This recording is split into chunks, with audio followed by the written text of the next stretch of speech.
तो हम आज श्रील प्रभुपाद जी से वचित भगवद गीता यथा रूप में दूसरा अध्याय 22वां श्लोक से चर्चा करने की कोशिश करें। ये जो श्लोक है, वासांश जीर्णानि यदा विहाय नवानि गृह्णाति नरोपराणि तथा शरीराणि विहाय जीर्णानि अन्यानि संयाति नवानि देहि। इस श्लोक के बारे में थोड़ा बहुत हम कल भी चर्चा किए थे। कल का श्लोक में हम जैसा जीवात्मा और शरीर से भिन्न कैसा होते हैं इसके बारे में चर्चा कर रहे थे। ये पूरा अध्याय में हम देखें तो भगवान कृष्ण ने अर्जुन को ये समझाने की कोशिश कर रहे हैं। पहला अध्याय में हम जो अध्ययन किए थे तो उसमें हमें समझ में आता है कि अर्जुन युद्ध नहीं करना चाहते हैं। उसका कारण ये है कि वो जो उनसे युद्ध करने के लिए जो आया है, उनका प्रत्यर्थी जो है, वो सब अपना ही परिवार का है। वो देखकर अर्जुन विचलित हो जाते हैं। यहाँ विचलित होने के लिए कई कारण बताए जाते हैं। पहले भी अध्ययन किया, हम चर्चा किए थे। एक कारण ये है कि अर्जुन एक भक्त है। भक्त होने के नाते अपने लिए, अपने स्वार्थ के लिए किसी के ऊपर किसी को हिंसा करना नहीं चाहते, किसी को वध करना वो नहीं चाहता था। वो एक है। दूसरा एक है कि वो सोच रहे कि वध भी किसका कर रहे हैं वो? खुद का परिवार का वध कर रहे हैं। और कैसा परिवार है वो? उसमें अपना गुरु भी है और अपना पितामह है। ये दोनों तो अर्जुन को बहुत प्रिय है। तो उनका वध करना पड़ रहा है। युद्ध में वही तो है। तो इसलिए वो युद्ध नहीं करना चाहते हैं। और ये सब बता के अर्जुन ने उनका अस्त्रों को रथ में रखकर बैठ गया। ये पहला अध्याय वहां पर ही समाप्त होते हैं। और ये अध्याय में भगवान कृष्ण ने अर्जुन को ये बताने की कोशिश कर रहे कि तुम ये शरीर नहीं हो, तुम आत्मा हो। आत्मा जो है वो कभी भी नहीं मरता। जब आप जिस व्यक्ति का मृत्यु के बारे में बात करें, तुम्हारा पितामह हो या गुरु हो, वो कभी भी नहीं मरता।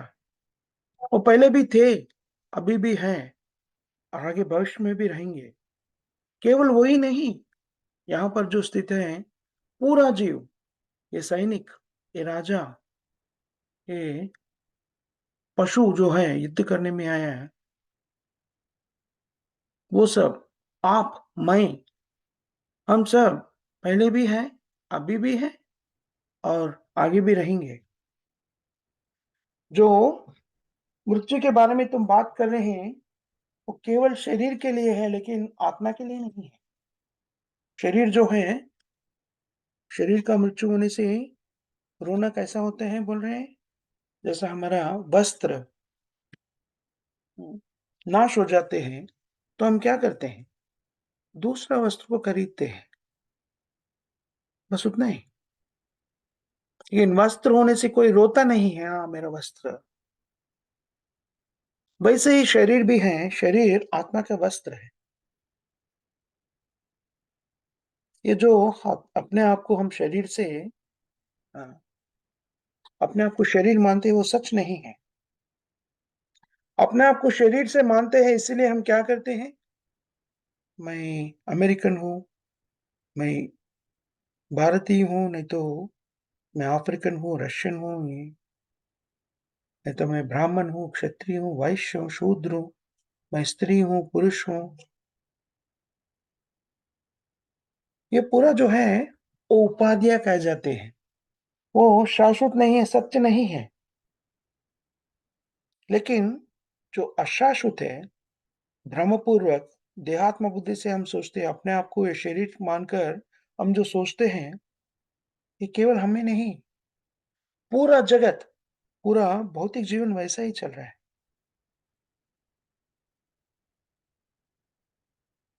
वो अगर हम अपने आप को इस शरीर से शरीर मानते हैं, तो सच्चा ज्ञान कैसा प्राप्त होगा?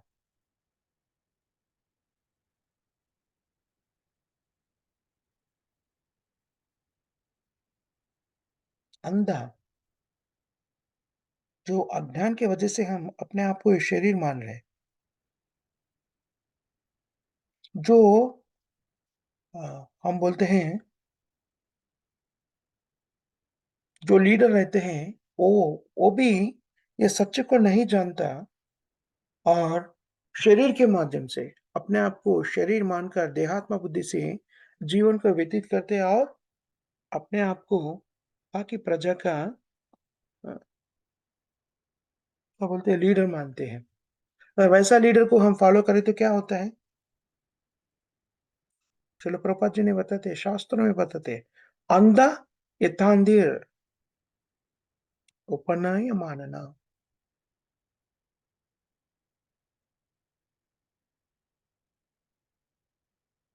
अंधा यथींधिर उपनीयमान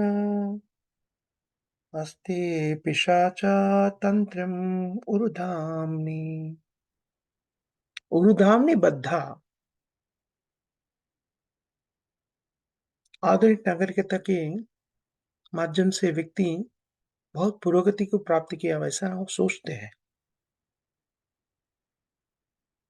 लेकिन जो पुरोगति हम मान रहे, पुरोगति किया है ऐसा अपने आप को भ्रांति में स्थिति में रख रहे हैं, लेकिन वो पुरोगति जो है, वो जो मूल सिद्धांत से भिन्न है। वो पुरोगति जो है, कौन-सा आधार पर किए गए सो पुरोगति है? भौतिक जीवन के आधार पर, इस शरीर के आधार पर पुरोगति के बारे में बात करें। ये जो है, ए, देहात्म बुद्धि से भौतिक देह के स्थिति से जो आगे बढ़ के वो पुरोगति पे हूँ, ऐसा सोचना जो है, वो भ्रांति में स्थिति है। भ्रांति मतलब क्या है? जो नहीं है, वो सच मानना। जो सच नहीं है, वो सच बोल के मानना। वो शाश्वत नहीं है, उसे शाश्वत मानना। वो भ्रांति में स्थिति है। जैसा श्रील प्रभुपाद जी ने बताते हैं, शास्त्रों में बताई हुई बात को, अगर हम अपने आप को, ये वस्त्र हम जो पहनते हैं, अपने आप को ये वस्त्र से पहचानते हैं, तो वो तो मूर्खता है। यही बात को ये श्लोक में बता रहे हैं वो। वाशांसि जीर्णानि यथा विहाय। इससे पहले कौन-सा श्लोक था? वेदा विनाशिनीं नित्यं येन मजमव्ययम्। कथां सुपुरुषा पार्थ कं घातयति हन्तिकं वेदितुम्।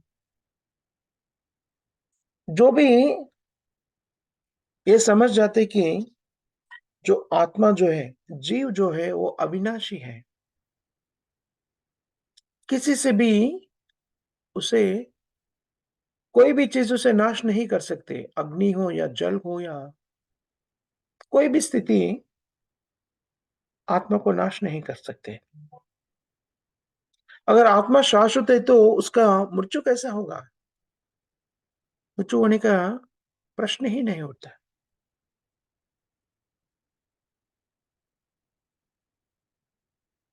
हमें ये इसके बारे में सोचना चाहिए। मृत्यु नहीं होता है इसका मतलब ये नहीं है कि हम किसी को मार सकते हैं। हम इसके बारे में भी चर्चा कर रहे थे कल। ये मृत्यु नहीं है, ये शरीर तो आत्मा नहीं है, शरीर को मारने से हमारा मृत्यु नहीं होता है, इसका मतलब नहीं कि हम किसी को भी मार सकते हैं क्योंकि वो शरीर नहीं है, मैं मार सकता हूँ, ऐसा नहीं होता। क्यों? जो जीवात्मा और शरीर में है, वो कई कारण से वो शरीर में नियंत्रित है और जितना साल तक वो जीवात्मा को शरीर में रहना है, वो निर्देशित है।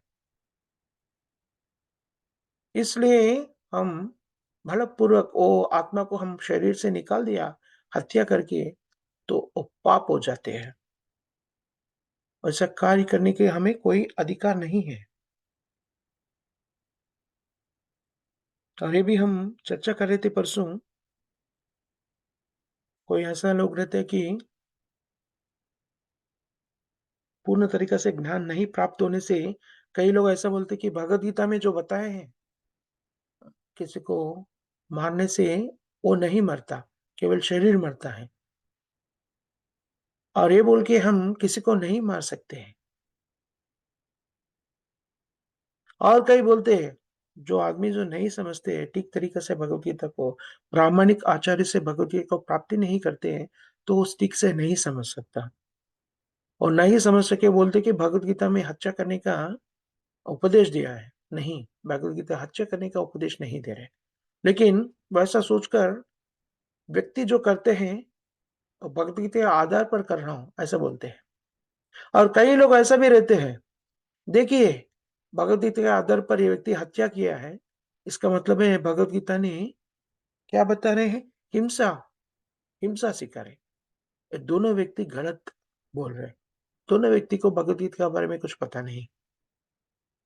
एक गलत समझकर अपना कार्य को भगवद गीता माध्यम से अपना कार्य को, अपना पाप कार्य को समर्थन देने की कोशिश कर रहे हैं और दूसरा व्यक्ति वो पाप कार्य करने का समर्थन करे भगवद गीता इसलिए वो अनैतिक है। ऐसा दोनों भी जो भी बात कर रहे हैं वो सही नहीं है। कई लोग ये भी बोलते हैं, वेद शास्त्रों में बताया गया है कि एनिमल सैक्रिफाइस मतलब अ, यज्ञ में अ, कई जंतुओं को बलिदान देते हैं। लेकिन कोई वेदों में इसके बारे में इसलिए बताया गया कि कोई यज्ञ करने के लिए एक एक विप्र का ज़रूरत होते हैं और जो विप्र यज्ञ करने वाले वो मंत्रोच्चारण ठीक से कर रहे हैं नहीं, उसका वेदों का ज्ञान है या नहीं, वो परीक्षा करने के लिए एक पशु को यज्ञ को अर्पण करते हैं। ऐसा करने से क्या होता है सचमुच में? वो पशु का रूप धारण से मुक्त होकर मनुष्य रूप को प्राप्त करते हैं। इसलिए जो भी वो सैक्रिफाइस जो बोलते हैं अ, पशु का वध बोलते हैं, वो सचमुच में वध नहीं, उनका मुक्ति देना, क्योंकि वो पशु का जीवन से मनुष्य का रूप ले रहे हैं। पशु शरीर छोड़कर मनुष्य का शरीर लेते हैं।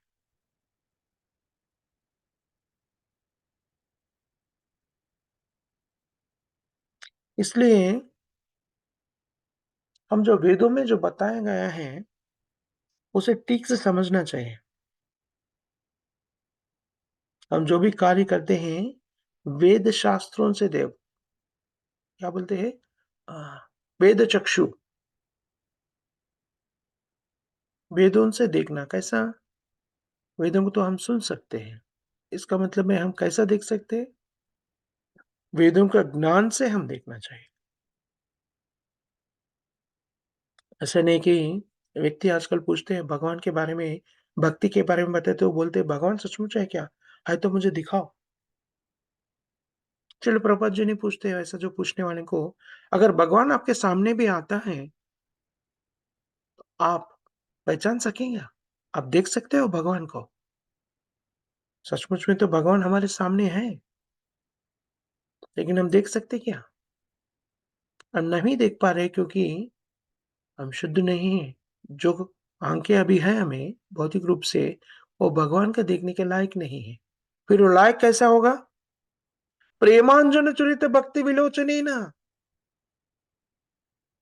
भगवान को तभी देख सकते हैं, प्रेम का अंजन को लगा के।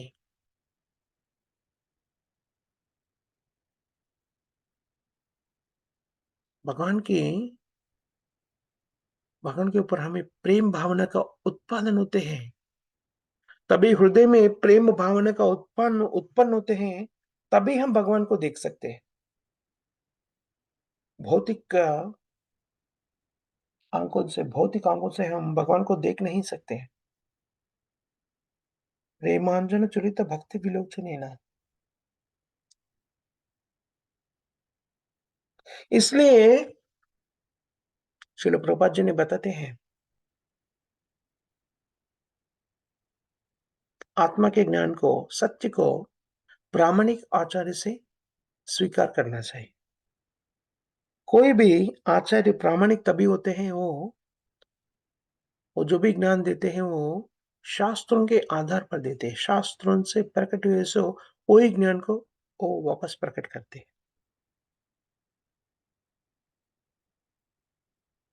सचमुच में ज्ञान को किससे लेना चाहिए? भगवान कृष्ण से ज्ञान का प्राप्ति करना चाहिए, क्योंकि भगवान कृष्ण ही पूर्ण पुरुषोत्तम है।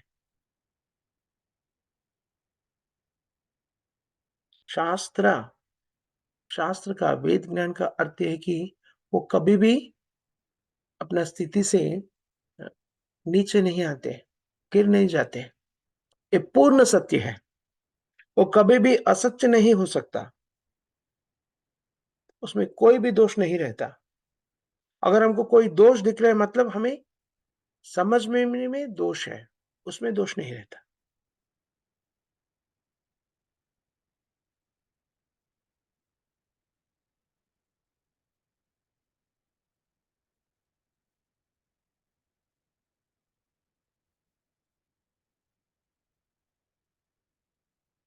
देखिए,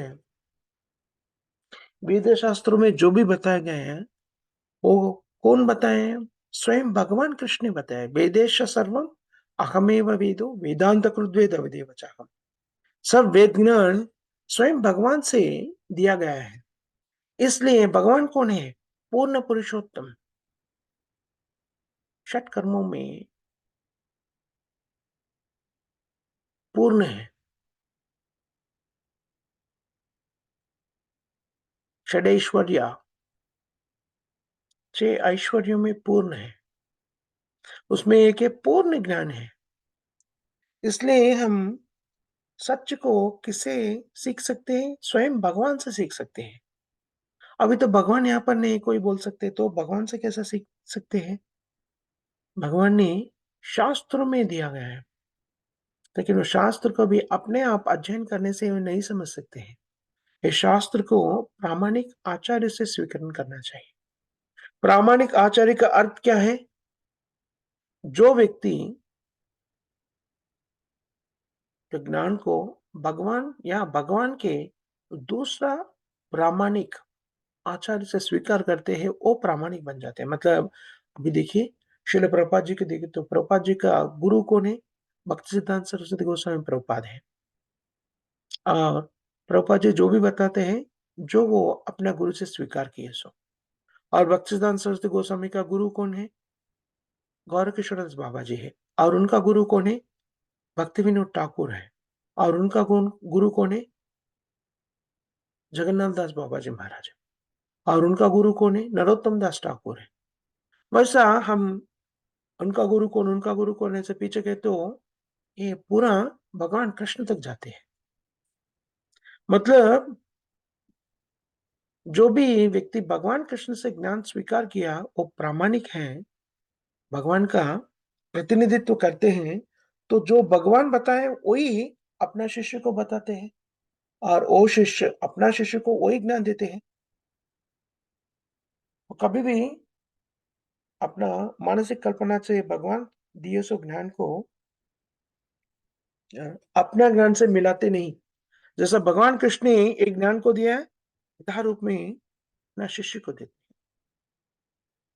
इसलिए अगर वैसा देते हैं तब भी वो प्रामाणिक माना जाते हैं।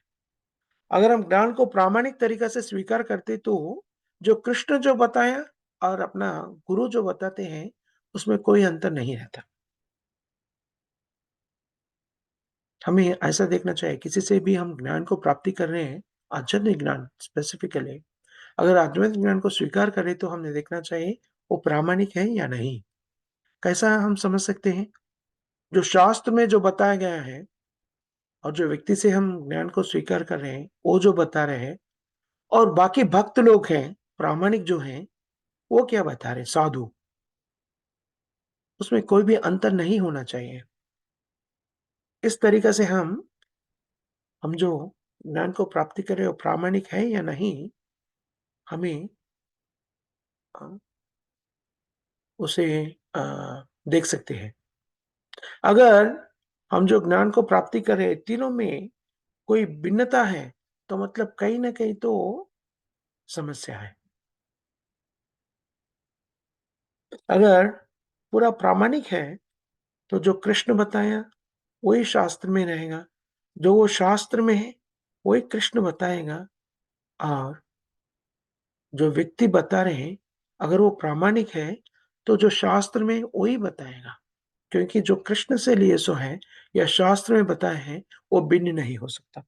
भिन्न नहीं है, क्योंकि भगवान कृष्ण स्वयं शास्त्रों को दिया है।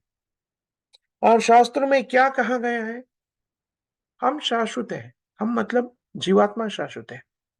लेकिन ये शरीर जो है, वो अशाश्वत है। और अपने आप को हम अज्ञान के वजह से हम अपने आप को शरीर मानते हैं। तब तक अपने आप को ये शरीर मानते हैं, तो हम भौतिक जीवन का क्लेश से मुक्त नहीं हो सकते हैं। भौतिक जीवन का क्लेश का एकमात्र कारण है कि अपने आप को हम शरीर मानते हैं। शरीर और शरीर से उत्पन्न होने कई स्थितियों को अपने आप को अपने मानते हैं। शास्त्रों में कहते हैं कि उपाधियां अपने आप को समझते कि शरीर समझते हैं और अपने आप को समझते कि ब्राह्मण, क्षत्रिय, शूद्र, वैश्य, अमेरिकन, इंडियन, रशियन, ये सब जो है उपाधियां, मैं इंजीनियर हूँ, डॉक्टर हूँ, ये सब उपाधियां है, एक शरीर से उत्पन्न है। क्यों एक ऐसा कैसे बोल सकते हैं एक शरीर से उत्पन्न हो? अभी देखिए, अभी हम शरीर को त्याग करते हैं, तो ये सब चले जाते हैं, है ना?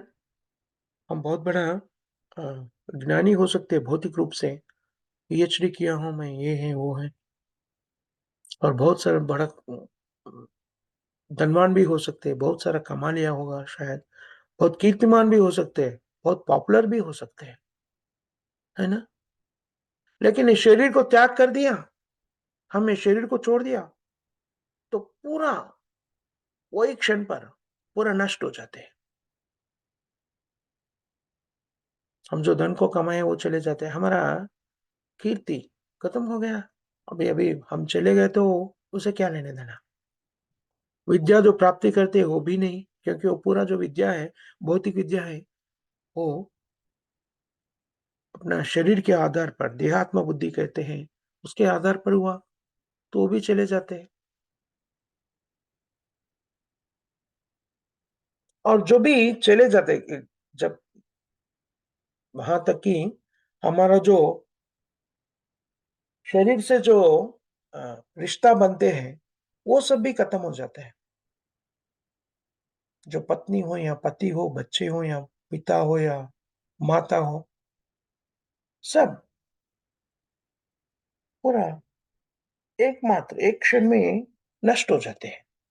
इसलिए प्रभुपाद जी ने एक बार बताते थे, कई बार जब भी प्रभुपाद जी ने कृष्ण भावना को प्रचार कर रहे थे, कई लोग, तभी गांधी जी ने वो समय पर अ, भारत का स्वतंत्र होने के लिए अ, जो कई तरीका के क्या बोलते हैं प्रोसेशंस वगैरह कर रही थी। कई लोगों को ये प्रचार करने की कोशिश किया था श्रील प्रभुपाद जी ने।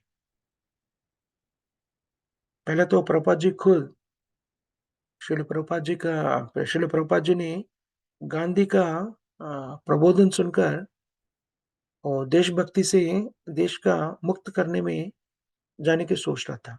लेकिन प्रभुपाद जी का गुरु पूछते हैं, जो आप मुक्त करने की कोशिश कर रहे हैं, इसे मुक्त होने से कोई उपयोग नहीं है, क्योंकि हम पूरा अपने आप को शरीर मान रहे हैं। सचमुच में मुक्त क्या है? ये जो है अपने आप शरीर मानकर देहात्म बुद्धि से भौतिक जीवन में फिर प्रकट नहीं होना, वो मुक्ति है। अगर अंग्रेज ने पालन कर रहे हैं, नहीं तो अपना देश वाले पालन कर रहे हैं, कैसा क्या फ़र्क पड़ता है? क्योंकि ये सब तो अशाश्वत है, भौतिक है। और इस तरीक़ा से श्रील प्रभुपाद जी को भक्तिसिद्धांत सरस्वती गोस्वामी प्रभुपाद ने उपदेश देते हैं। इसलिए बहुत ही अर्जेंट चीज़ क्या है? अभी जो करने का चीज़ स्वतंत्रता है, वो नहीं है। हम कभी भी स्वतंत्र नहीं हो सकते। और अंग्रेज जो पालन कर रहे हैं, नहीं तो कोई अपना देशवासी ने पालन कर रहे हैं, उससे कोई ज़्यादा व्यत्यास नहीं होते। हम अभी तो देख सकते हैं। तो मुक्ति का मतलब है एक भौतिक जीवन से मुक्त होना चाहिए। इसलिए शास्त्रों में बताते हैं, देह से उत्पन्न होने वाले हर स्थितियों भौतिक है। हम ए देश के व्यक्ति हैं। कैसा हुआ हम ए देश के व्यक्ति? वो देश में हम शरीर पाया है। चलो प्रभुपाद जी ने पूछते थे, कोई देशभक्ति के बारे में बोलते हैं और मैं ये करने जा रहा हूँ। वो बोलते थे, देखिए शास्त्रों के आधार पर हम देखे जाते तो देखिए, और पाकिस्तान और इंडिया के दोनों के बीच में युद्ध हो रहा है समझो। कोई अभी सैनिक है, भारत सैनिक, कोई मारा गया पाकिस्तानी सैनिक से। तभी वो मारे जा रहे हैं, तभी वो भारत सैनिक क्या सोच रहे हैं? पाकिस्तान के सैनिक के बारे में सोच रहे, देश के बारे में, पाकिस्तान के बारे में सोच रहे। सामने है शत्रु। लेकिन शास्त्र क्या बताते हैं? यम यमापि स्मरण भावान। मृत्यु समय पर हम जो सोचते हैं, वही हम बन जाते हैं। अभी जो भारत के तरफ से युद्ध करते हुए मर गया और किधर जन्म लिया? पाकिस्तान में जन्म लिया। फिर पाकिस्तान के सैनिक बनकर फिर भारत से युद्ध कर रहे। देखिए, एक शरीर से भारत का देशवासी बन गया और युद्ध करते-करते ही वो शत्रु को देखते ही मर गया और शरीर को त्याग किया और पाकिस्तानी का सैनिक बन के फिर पैदा हुआ। फिर भारत के सैनिक कौन सा युद्ध कर रहे हैं? देखिए, इसलिए भौतिक स्थितियाँ, भौतिक शरीर के आधार पर जो भी स्थितियों को हम अपनाते हैं, वो भ्रमित है, वो शाश्वत नहीं है। जो ज्ञानी होते हैं, जो नष्ट होने वाले चीज़ से, अशाश्वत होने वाले चीज़ से कभी दुखी नहीं होता।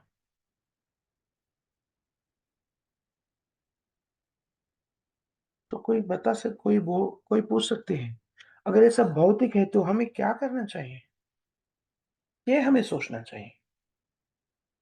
अतः तो ब्रह्म जिज्ञासा। पहला चीज़ है कि हमें ये सोचना चाहिए कि हम कौन हैं? हमें शरीर नहीं है, आत्मा है। आत्मा होने के नाते हमारा एकमात्र लक्ष्य क्या होना चाहिए? भौतिक जीवन से मुक्त होने का सोचना चाहिए।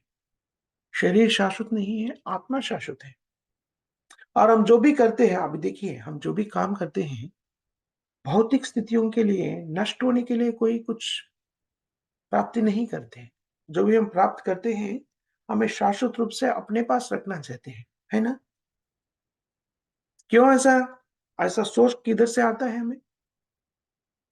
शास्त्र बताते हैं, श्रील प्रभुपाद जी ने बताते हैं, ये सोच हम इसलिए आते हैं, जो भी हम प्राप्ति करते हैं, हमें शाश्वत रूप से अपने पास रखना चाहते हैं।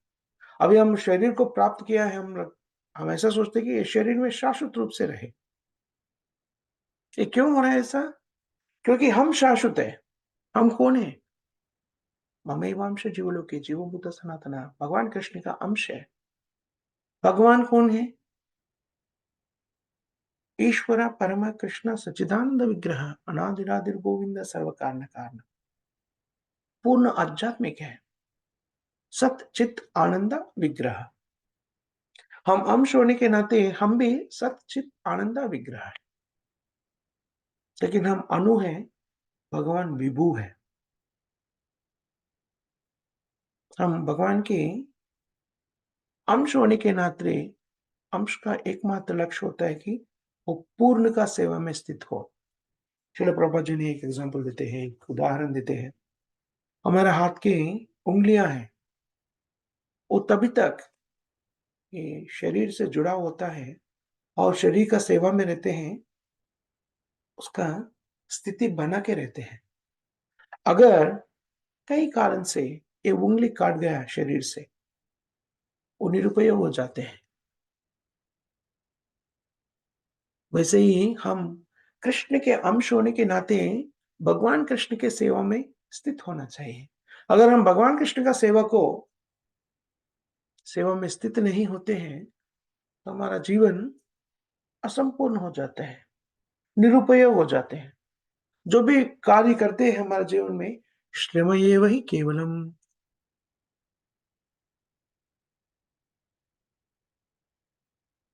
इसलिए हम ज्ञान को वेदों से प्राप्त करना चाहिए। वेद ज्ञान का मतलब है भगवान कृष्ण ने दिया गया सो है।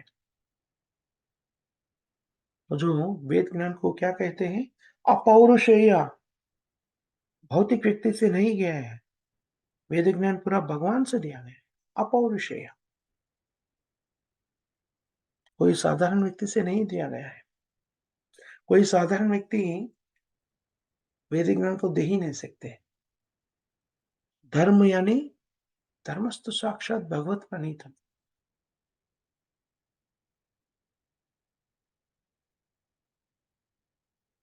अगर हम वेद ज्ञान को स्वीकार करते हैं और ये भी मानते हैं कि वेद ज्ञान भगवान कृष्ण से प्रकट किया गया है, भगवान कृष्ण या उनके प्रतिनिधि से प्रकट किया गया है, क्योंकि वो जो प्रतिनिधित्व करते हैं, वो भगवान कृष्ण ने जो बोला वही दोहराते हैं। हम देखते हैं भगवान कृष्ण प्रकट होकर क्या बताया? सर्वधर्मान् परित्यज्य मामेकं शरणं व्रज। मेरा से मन मनाओ भव मत भक्तो मज्जे जीवाम नमस्कुरु। मेरा प्रार्थना करो, मेरा सेवा करो, मेरा शरण में आ जाओ। और चैतन्य महाप्रभु आए, वो क्या बोला? भगवान कृष्ण का शरण में जाना। प्रभुपाद जी ने क्या बोला? भगवान कृष्ण का शरण लो। उसमें कोई फर्क नहीं। कृष्ण स्वयं आए तो क्या बोला? मेरा शरण में आ जाओ, कृष्ण का शरण में आ जाओ। और प्रभुपाद जी ने क्या बोला? कृष्ण का शरण में आ जाओ। उसमें कोई अंतर नहीं है।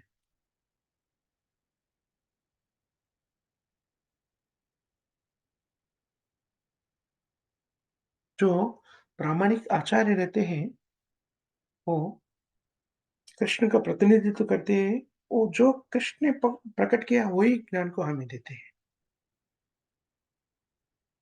इसलिए जो प्रामाणिक आचार्य से ज्ञान स्वीकार करते हैं या कृष्ण स्वीकार करते हैं, उसमें कोई अंतर नहीं है।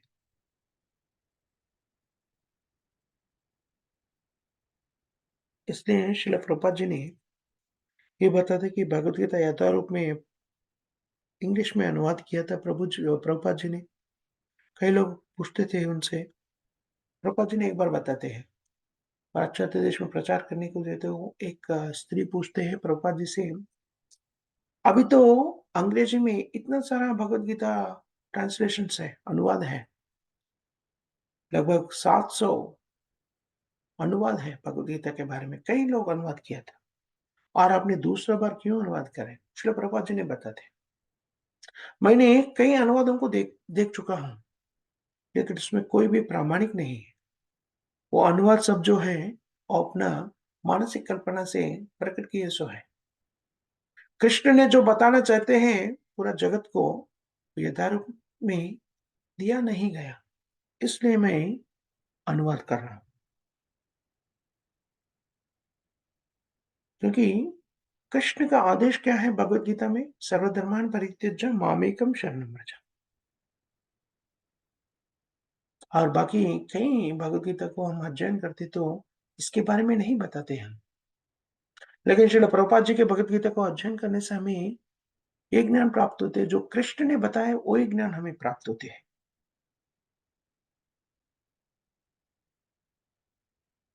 इसलिए हम प्रामाणिक आचार्य से ज्ञान को स्वीकार करना है। तभी प्रामाणिक आचार्य से ज्ञान को स्वीकार करते तो जैसा हम प्रत्यक्ष रूप से भगवान कृष्ण ने ज्ञान स्वीकार करे तो वैसा स्थिति होगा कि प्रामाणिक आचार्य से ज्ञान को स्वीकार करने से वही स्थिति बनी रहे।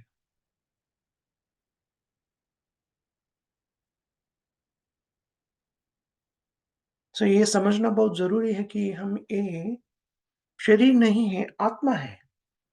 आत्मा के स्तर पर अगर हम सोचना शुरू करते हैं, तो आत्मा को कभी मृत्यु नहीं होता। यही बात कृष्ण ने अर्जुन को समझा रहे। वाषांश जीर्णानि, जो तुमने युद्ध करने से मना कर रहे, क्योंकि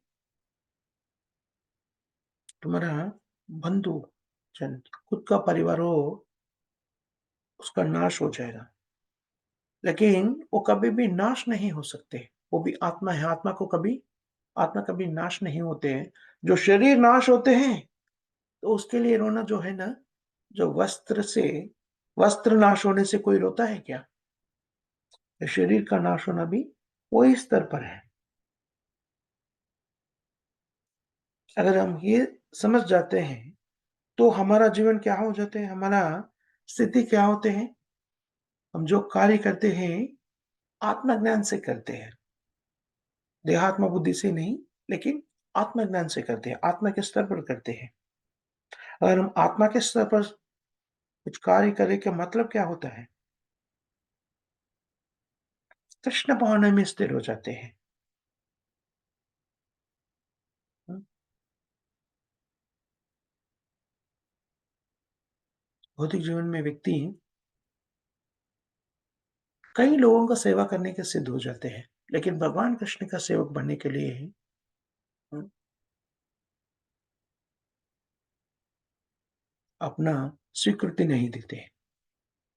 ये बहुत बड़ा दोष है। कई लोगों का सेवा में नहीं करता, जब कई बार हम बोलते हैं कि हम स्वतंत्र हैं। सच में बोले तो हम स्वतंत्र नहीं हैं। हम अपने आप को सोचते हैं स्वतंत्र हैं। देखिए, हम किसी न किसी का अधीन में होते हैं, है ना? अगर आप कुछ जॉब कर रहे हैं, तो आपका कोई मैनेजर होगा। उनके आज्ञा के अनुसार, उनका आदेश के अनुसार आप काम करते हैं। अगर व्यापारी हो, तो गवर्नमेंट का कई रूल्स एंड रेगुलेशंस होगा, उसकी उसका पालन करना पड़ेगा। आप विश्लेषणात्मक रूप से हम सोचते तो हम स्वतंत्र नहीं हैं, हम सेवक हैं। क्यों सेवा करते हैं ऐसा? आत्मा का स्वभाव सिद्ध स्थिति है कि सेवा करना। जीवेर स्वरूपे नित्य कृष्णदास। और किसका सेवा करना चाहिए? भगवान कृष्ण का सेवा करना चाहिए। क्यों भगवान श्री कृष्ण का सेवा करना चाहिए? क्योंकि कृष्ण सबका अधिपति है। देखिए, जीवन का अ, अपना जीवन का स्थिति वैसा रहते हैं कि जो हमारा अधिपति रहते हैं, उनका आज्ञा का पालन करते हैं। जो ऑफिस में हो या घर में हो या इधर हो या उधर हो, जो भी करते हैं, हम जिसे अधिकारी मानते हैं, उनका आज्ञा का पालन करते हैं। और हम देखिए, हमारे घर में पिताजी का आज्ञा का पालन करते हैं। बाहर गए तो ना, तो स्त्री रहते हैं, शादीशुदा स्त्री रहे तो पति का आदेश को मानते हैं, है ना? और वो पति रहते हैं, बाहर जाके कहीं काम करते हैं, तो उनका अधिपति का आदेश मानते हैं। और वो और किसी का मानते हैं, और किसी का, ऐसा देखे जाते तो कोई पूर्ण तरीका से पूर्ण अधिकारी नहीं है, परमेश्वर कोई नहीं है, सब ईश्वर है। ईश्वर मतलब कंट्रोलर, ईश्वर मतलब अधिनेता, अधिपति। हम सब भी ईश्वर है। कैसा ईश्वर है? थोड़ा-थोड़ा यहाँ हमारा घर में हम शायद अधिनेता हो सकते हैं। कोई एक स्टेट का अधिनेता हो सकते हैं, जो हम काउंसलर बोलते हैं ना, एक नगर का अधिनेता हो सकते हैं, नगरपालिका। और कोई राष्ट्र का अधिनेता हो सकती है। वैसे हम देखे जाए तो हम सब अधिनेता हैं, लेकिन हम छोटा अधिनेता है। सबके अधिनेता कौन है? ईश्वर परम कृष्ण। सबका अधिनेता कृष्ण है। और वो कौन है? भोक्ताराम यज्ञ सर्वलोक महेश्वर। भगवान कृष्ण जो है, सर्वलोक महेश्वर, सुहृदम सर्वभूतानां ज्ञात्वा मां शांतिरुचति। हम भौतिक जीवन में कई अ, कष्ट उठाते हैं। उसे हम दुखी हो जाते हैं और हर क्षण पर आनंद प्राप्त करने के लिए ढूंढते रहते हैं। ये श्लोक में बता रहे भोक्ताराम यज्ञतपसा सर्वलोक महेश्वरम सुहृदम सर्वभूतानां ज्ञात्वा मां शांतिरुचति। सबका अधिनेता है भगवान कृष्ण है। भौतिक जीवन में जीने का तरीका क्या है? अपना अधिनेता का सेवा में उपस्थित होना। और सबका अधिनेता है भगवान कृष्ण है। ये तर्क से भी हम समझ सकते हैं कि हम भगवान कृष्ण का सेवा में उपस्थित होना। अगर ऐसा हुए तो क्या होते हैं? शांति रुच्यति। हम जो शांत के लिए, जो आनंद के लिए ढूंढ रहे हैं, वो आनंद कब मिलते हैं? तब हम भगवान कृष्ण के भक्ति में स्थिर हो जाते हैं, तो आनंद हमें मिलते हैं। वो सही है ना? अगर हम शांत से अपना कार्य करना है, तो जब जहां भी जाके हम कार्य कर रहे हैं, वहां पर हमारा जो अधिनेता है, दैनंद जी में बोलते हैं मेरा मैनेजर है ना? जो हम जहां पर जॉब करते हैं, वहां पर एक मैनेजर रहता है और मैनेजर का आदेश को ठीक तरीके से हम पालन करते हैं, तो शांत से वो अपना काम चलते रहते हैं। अगर हम मैनेजर का आदेश को पालन नहीं करें तो क्या होता है? हमें कष्ट हमको कष्ट भोगना पड़ता है ना? सो जो भी हम हमारा अधिकारी जो है, हम किसी का नियंत्रण में होते सो वो नियंता का आदेश को पालन करना पड़ता है। ये सच है। सही है ना? अगर सबका नियंता कौन है? परमेश्वर, परम नियंता कृष्ण है। इसलिए हमें कृष्ण का आदेश को पालन करना चाहिए, ये तर्क से। क्योंकि हम अभी तो हमको भगवान के प्रति पूर्ण तरीके से प्रेम नहीं है। थोड़ा बहुत विश्वास है, हम सोचते कुछ ना कुछ है और वो कुछ ना कुछ के बारे में ठीक तरीके से श्रील प्रभुपाद जी की कृपा से हमें पता चला है भगवान है, उनका नाम कृष्ण है, वह कहाँ रहता है वगैरह। भगवद गीता और भागवतम के माध्यम से हमें ये समझ सकते हैं। तो अभी हमें क्या करना चाहिए? और एक कृष्ण जो है उनका सेवा में स्थित होना, क्योंकि भोक्ताराम एक सप्ताह सर्वलोक महेश्वरम, सब लोगों का अधिपति कृष्ण है। जो भी उत्पन्न हो रहे भौतिक जीवन में या आध्यात्मिक जीवन में या आध्यात्मिक जगत में या भौतिक जगत में, जो भी उत्पन्न हो रहे हो सब भगवान कृष्ण से उत्पन्न हो रहे। इसलिए हमें भगवान कृष्ण का सेवा में स्थित होना चाहिए। वो भगवान कृष्ण के स्थित सेवा में कैसे स्थित हो सकते हैं? प्रभुपाद जी ने बताते हैं, 4 नियम के रूप में हमें प्रदान करते हैं कि 4 नियम को पालन करने से ही हम भगवान कृष्ण का आदेश को पालन कर सकते हैं। वो 4 नियम क्या है? हर दिन कम से कम 16 माला हरे कृष्ण महामंत्र का जाप करना। हरे कृष्ण, कृष्ण कृष्ण हरे हरे, हरे राम, राम राम हरे हरे। महामंत्र को हर दिन कम से कम 16 माला जप करना चाहिए। और अभी एक बार मंत्र को जप किया, वैसा 108 बार किए तो 1 माला हो जाते हैं। वैसा कम से कम 16 माला जप करना चाहिए। कोई नियम नहीं है। एक ही नियम है, क्या है? वो श्रद्धा से करना चाहिए। तभी हम भगवान का नाम को जाप करते हैं, अपने आप और मंत्र को सुनना चाहिए। हरे कृष्ण कृष्ण कृष्ण हरे हरे, हरे राम राम राम हरे। ये सुनना चाहिए, बस उतना ही। बाकी कोई नियम नहीं है।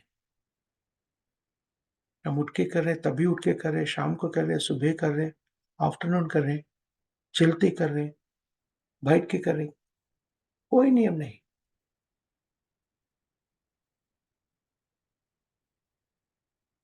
और जो भी हम ग्रहण करते हैं, जो भी गाते हैं, वो केवल कृष्ण प्रसाद को ग्रहण करना चाहिए और भक्तों के संगत में रह के भगवान कृष्ण का लीलाओं को श्रवण करना चाहिए, अध्ययन करना चाहिए। बस ये 4 चीज़ें, और कुछ नहीं। अगर ये करने वाला 4 चीज़ अपना जीवन में उतार लेते हैं, तो हम समझ लीजिए हम भगवान कृष्ण का आदेश का पालन कर रहे हैं। अगर हम भगवान कृष्ण का आदेश का पालन करते हैं, तो हम पूर्ण तरीका से शुद्ध हो सकते हैं, शुद्ध हो जाते हैं और मानव जीवन का लक्ष्य जो है, वो पा सकते हैं। मानव जीवन का लक्ष्य क्या है? जन्म, मृत्यु, जरा, व्याधि, चक्रबंधन से मुक्त होना ही मानव जीवन का एकमात्र लक्ष्य है। कोई पूछ सकते है कि ये सब करना क्यों है? मेरा लक्ष्य वही क्यों है? क्योंकि हम सब आनंद के लिए ढूँढ रहे हैं। भौतिक जीवन में आनंद नहीं मिलेगा। क्यों? ये भौतिक जीवन जो है दुःखालयम अशाश्वत दुःखालयम दुःख का सागर है यहाँ पर। दुःख सागर में आनंद का बूंद भी नहीं मिलेगा।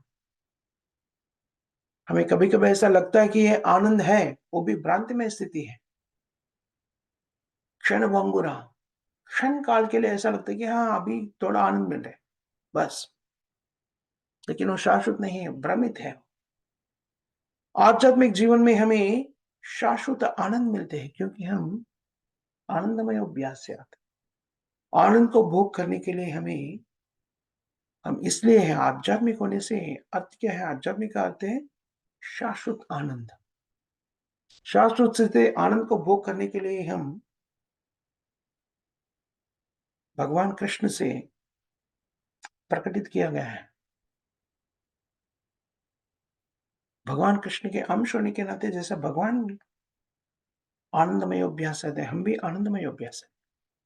लेकिन भौतिक जीवन में आके त्रिगुणों के प्रभाव से हम अपना स्थिति को भूलकर अपने आप को शरीर मानकर दुःखकर स्थिति में है, क्लेशकर स्थिति में है। और ये क्लेश से मुक्त कैसा पा सकते हैं हम? अपना निज स्थिति को समझने का। हम अपना निज स्थिति को कैसे समझ सकते हैं? भगवान का आदेश को पालन करने से। भगवान कौन है? कृष्ण है। ईश्वर परम कृष्ण सच्चिदानंद विग्रह अनादिरादिर गोविंद सर्व कारण कारण एतेषां सकला पुंसा कृष्णस्तु भगवान स्वयं। कृष्ण भगवान है। और भगवान कौन है? भगवान कैसा कैसा भगवान है? भोक्ताराम यज्ञ तपसा सर्वलोक महेश्वरम। भगवान का अर्थ है वो पूरा जगत का अधिपति है, सबका अधिपति परमेश्वर। उनसे उनका कोई अधिपति नहीं है। हमने तर्क के बारे में हम बात कर रहे थे। तर्क से हम ये समझ सकते कि हमारा अधिपति जो है उसका सेवा करने से, उनका सेवा करने से हम आनंद से रह सकते हैं। भौतिक जीवन में ही हम देख सकते हैं। और सबका अधिपति जो है कृष्ण, उनका सेवा में रहना अपना आनंद का द्वार खुल जाते हैं। हम आनंद के लिए ढूंढते रहते हैं। कोई समझ के ढूंढते, कोई ना समझ के ढूंढते हैं, लेकिन हम सब आनंद को प्राप्ति करने के लिए ढूंढ रहे हैं। और आनंद का प्राप्ति तभी होते हैं हम सबके अधिपति जो है कृष्ण है, उनका सेवा में स्थित होने से। कृष्ण का सेवा में स्थित होने का स्थिति को श्रील प्रभुपाद जी ने हमें बताया, चारों नियम का पालन करने से। इसलिए हमें कृष्ण भगवान को पूर्ण विश्वास से स्वीकार करना चाहिए। ये श्लोक का तात्पर्य माना जा सकता है। यहाँ पर हम समाप्त करेंगे। माता जी से प्रभु जी किसी को कोई प्रश्न या टिप्पणी, क्या कुछ कहना है?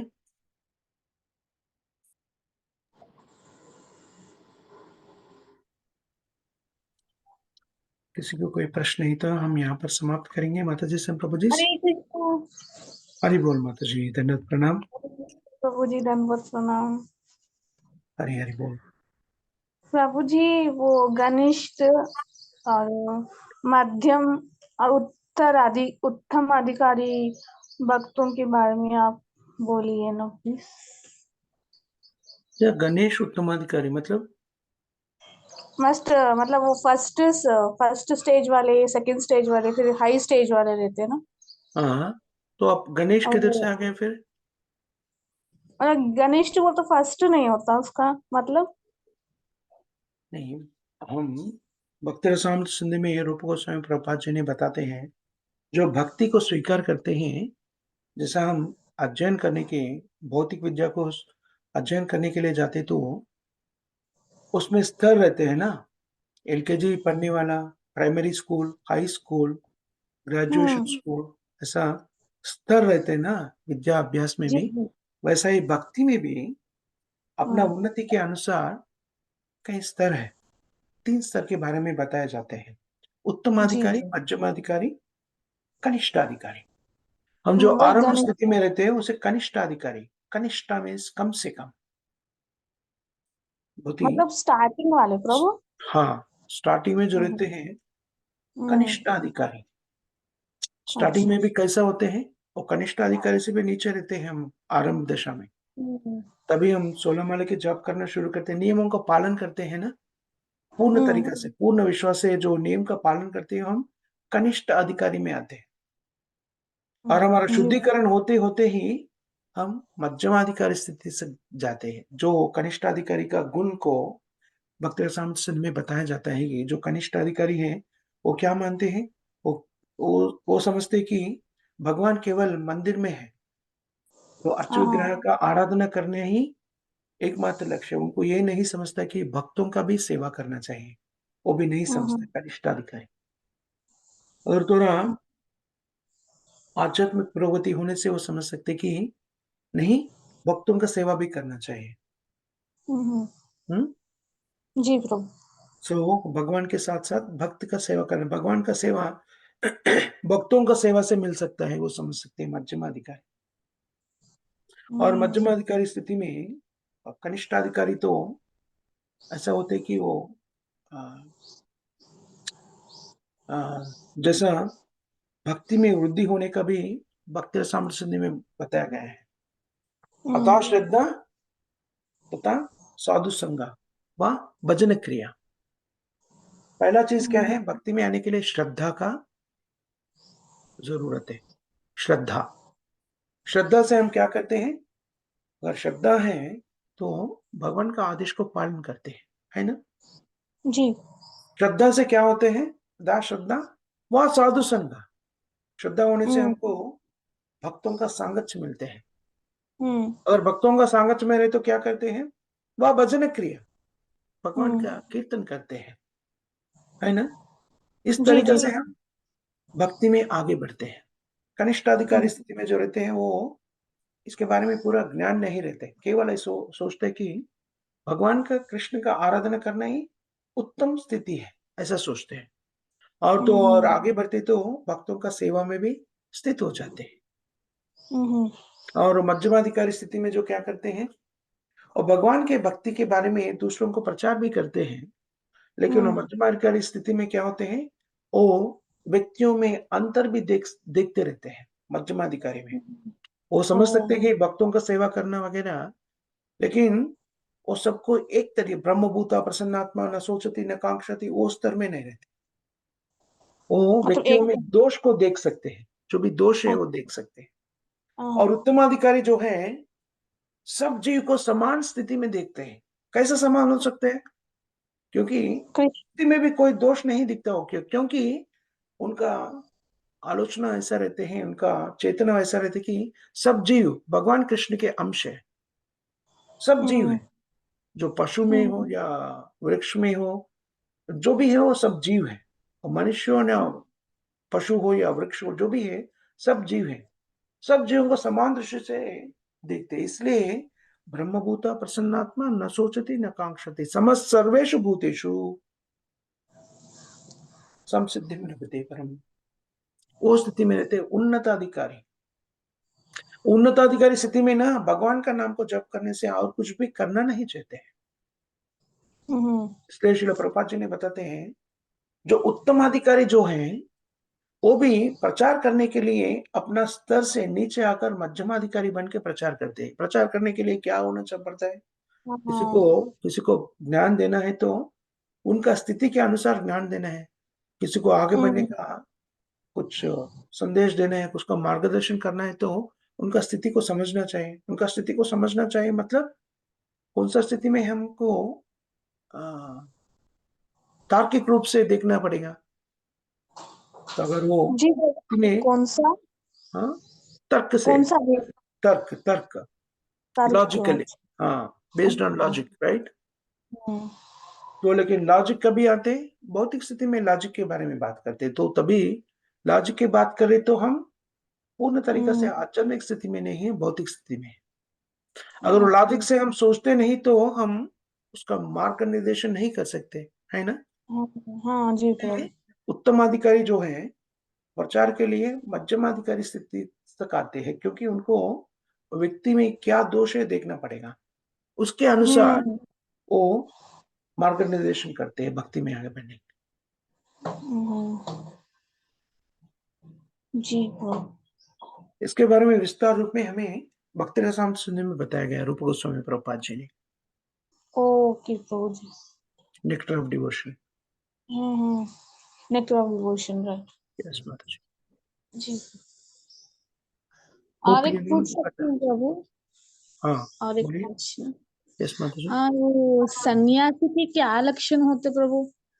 वो सा कुछ सन्यासी का एकमात्र लक्षण होते हैं, सन्यासी का निर्वचन श्रील प्रभुपाद जी ने देते हैं या शास्त्रों में दिया जाता है। जो व्यक्ति पूर्ण तरीका से कृष्ण भावना में है, वो पूर्ण सन्यासी है, बस और कुछ नहीं। मतलब 24 आवर्स? Yes, okay. संन्यास का जी। अर्थ है कि 24 hours he should be in Krishna consciousness. इसका मतलब ये हाँ। नहीं कि जो अ, काषाय का वस्त्र पहनना है एक जगह पर है, ऐसा नहीं। आप जी, जी। गृहस्थ भी होकर सन्यासी हो सकते हैं। हाँ, वही जो मन भी में था कार्य करते हैं आप, उनका। विद्यार्थी होकर जो भी हो आप, सन्यासी हो हुँ, सकते हैं अगर आप सब चीज़, जो भी कार्य करें और भगवान कृष्ण के संतुष्टि के लिए करें, वो सन्यासी है। जी, बाह्य जी। तरीका से, बाह्य रूप से नहीं। हुँ, हुँ। कोई हुँ, वस्त्र धारण करके अंतःकरण। हम मैं सन्यासी हूँ, लेकिन मैं हर मिनट अपना इंद्रिय तृप्ति के बारे में सोच रहा हूँ। इंद्रिय तृप्ति के बारे में तो लोग बोल सकते हैं, "अरे भई, वो सन्यासी है, वो पत्नी वगैरह नहीं है, घर वगैरह नहीं है।" फिर भी अगर वो कीर्ति के बारे में सोच रहे हैं, नहीं मुझे कितना डिसेबल्स होना चाहिए, मुझे 10 वार ठीक नहीं, 1000 है, मेरा दूसरा गुरु भाई है, उनके पास 10,000 है, तो मुझे 20,000 होना चाहिए। सब लोग मेरा ही प्रवचन सुनना चाहिए। कितना लोग मेरा प्रवचन सुन रहे हैं और किसी का नहीं सुन, ये सब जो है ना, वो भी हुँ, भौतिक इच्छाएँ हैं। जी। तो जो व्यक्ति जो भी आश्रम में हो, वो बहुत बड़ा चीज़ नहीं है। सचमुच में सन्यास का अर्थ ये है कि निर्वचन ये दिया गया है शास्त्रों में कि जो व्यक्ति पूर्ण तरीका से कृष्ण भावना में रहते हैं हर क्षण पर, वो पूर्ण तरीका से सन्यासी। हुँ, हुँ। जी प्रभु। हरि बोल। हरे कृष्ण प्रभु, बहुत-बहुत धन्यवाद, दंडवत प्रणाम आप। धन्यवाद, बहुत अच्छे धन्यवाद। जवाब मिले, बहुत हरि अच्छा हरि, लगा। हरे कृष्ण। हरे कृष्ण, दंडवत प्रणाम। जगतगुरु श्रील प्रभुपाद की जय, जय। हरिनाम जय, संकीर्तन की जय। जय, नामाचार्य हरिदास ठाकुर की जय। जय, सामवेद भक्त वृंद की जय। जय, ग्रंथराज श्रीमद् भागवतम की जय। बहुत बहुत धन्यवाद माता जी, संत प्रभु जी, श्रील प्रभुपाद जी के ग्रंथों से चर्चा करने के मौका दिया आप सब लोग। आप सबको बहुत बहुत धन्यवाद। हरे कृष्ण प्रभु जी, दंडवत प्रणाम। हरे कृष्ण माता, दंडवत प्रणाम। हरे कृष्ण प्रभु जी, दंडवत प्रणाम। हरे कृष्ण हरे माता, कृष्ण दंडवत। भवानी माता जी। हरे कृष्ण भवानी माता जी।